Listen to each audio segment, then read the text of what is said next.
Welcome back to Reactioncast, where you can listen to us on Anchor, Google Podcasts, iTunes, Spotify, or any other podcasting platform, or now on YouTube. Don't forget to subscribe so you can keep in check with all your TV, anime, and movie thoughts and reactions. Alright, so I just got back from watching Saga of Tanya the movie.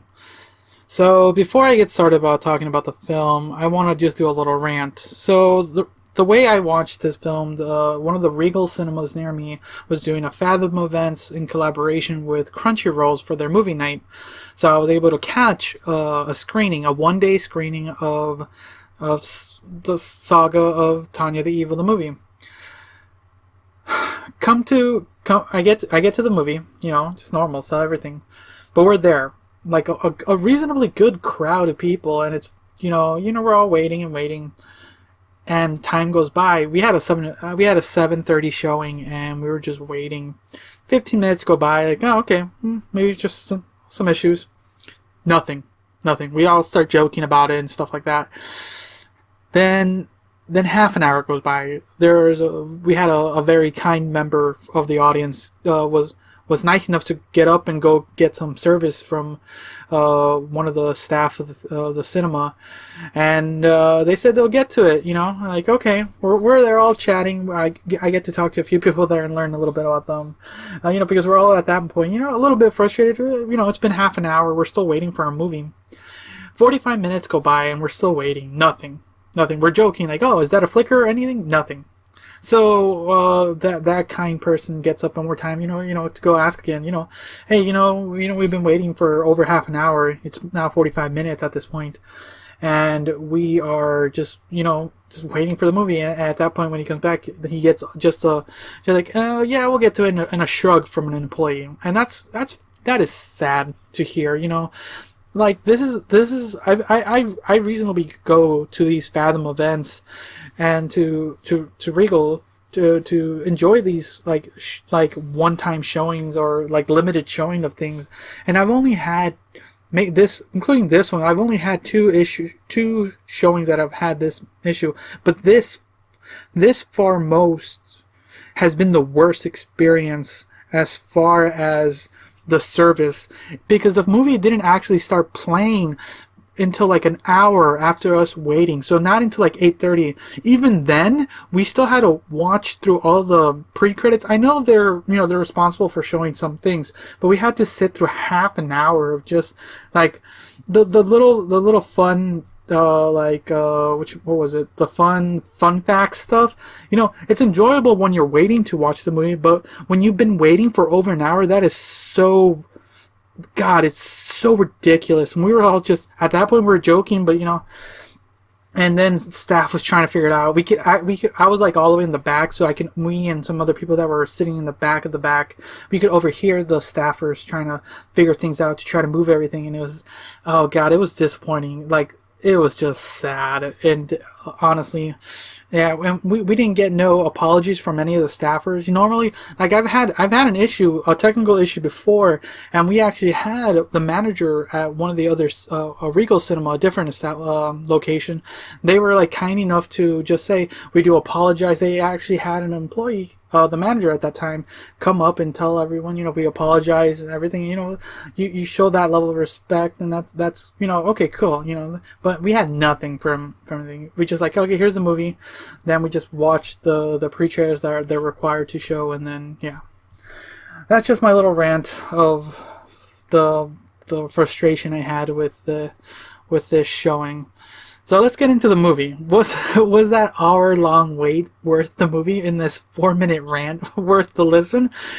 Actually, yeah, the movie was wonderful. It was like a really fun movie. If you don't know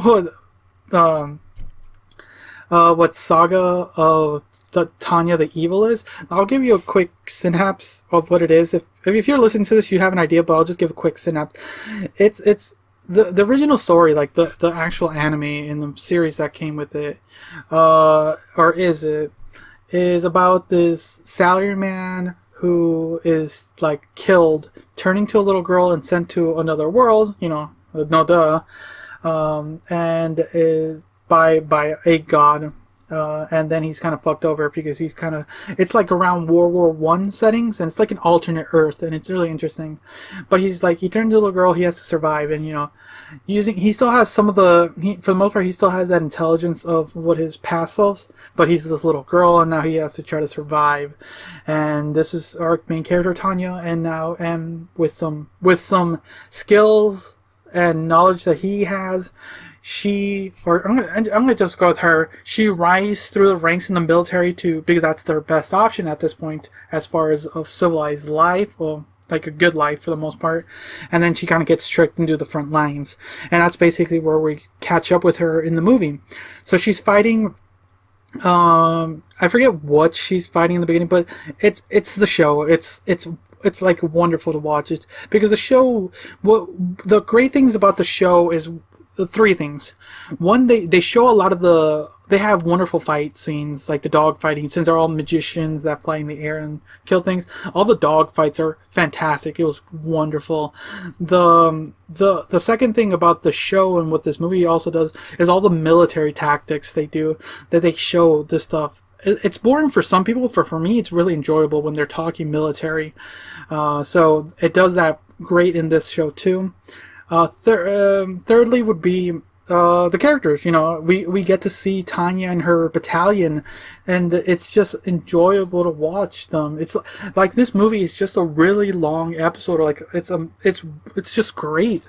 It's really fun, and like there's almost no negative I can really like point out at the moment.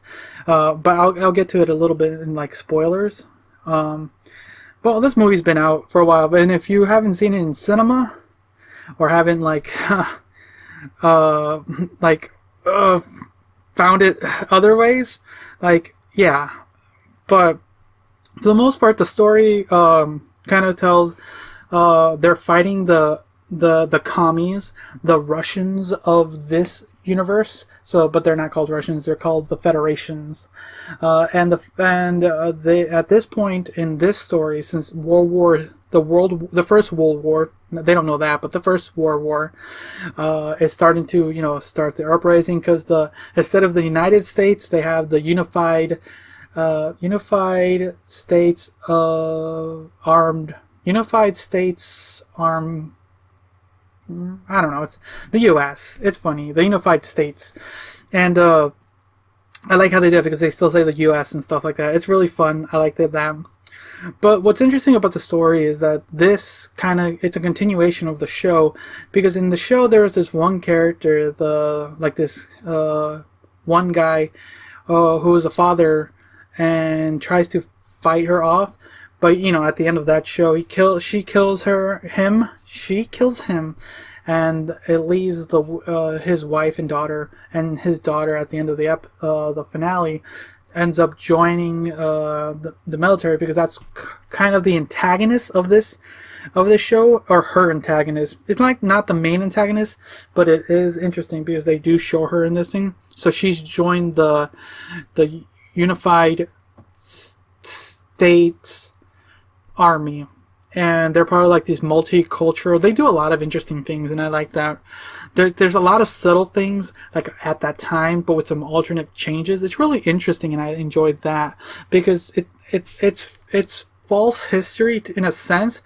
It's fictional history and just a twist to it. So it's really fun to see how an alternate world works for the most part, and that's what's great about this show too, because for the most part how the events of the First World War happens, and so you get to see some of those, some of these cool tactics and stuff like that, but just throw in like crazy like magic shit and stuff, and it's hard to really explain because there's a lot of like military stuff happening, and I think the more interesting part is because the story is basically revolving around Tanya, and for the most part, her goal in life is to live a peaceful life, but she's been thrown in this like war-driven times that it's almost impossible, and no matter how hard she tries, she's literally thrown into the fray. So it's really fun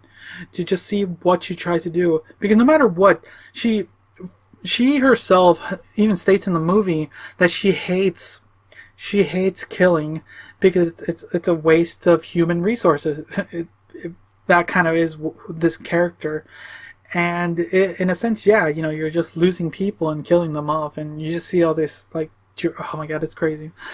But for the most part, it's a really fun movie. Like, if you watched the show and you loved it, this is just a great bonus to add to, because it feels like they're just leading on to a second season. I'm hoping they do a second season, because the way they pointed out in the end of season 1 in this movie, they have, because so the character they added to this to be her opposite, her antagonist, is a character named Mary Sue. What funny thing is, during the fun facts, the character Mary Sue is literally a Mary Sue and named that way for that reason. It's literally that. It was funny, but after you watch it for like 15 minutes, it's like a fun fact. Mary Sue is named Mary Sue because she is a Mary Sue. I'm like, oh god, this is stupid. But no, yeah. So she's been blessed by God, just the same way as Tanya has, and she's there to like avenge her father for the most part. And it's her fight against Tanya is, oh god, it's one of the best ones ever. It's one of the most brutal ones too, because normally when you see the show and this type of stuff, it's war, so you see a lot of people dying here left and right. And when you talk about the show too, when you saw dogfighting, you just see people shooting bullets and bullets, and you just see airplanes fighting. And then you get to the point where they kind of crash and they're like physically fighting, and Tanya's still a little girl, and I would say that Mary's kind of in like maybe mid-teens, like maybe 15, 16, maybe even 17. So she's older than Tanya and taller, but damn, she gets on her and she's just pissed. She's in like full rage. There's so many fun things about this movie that it's kind of hard to talk about, because if you're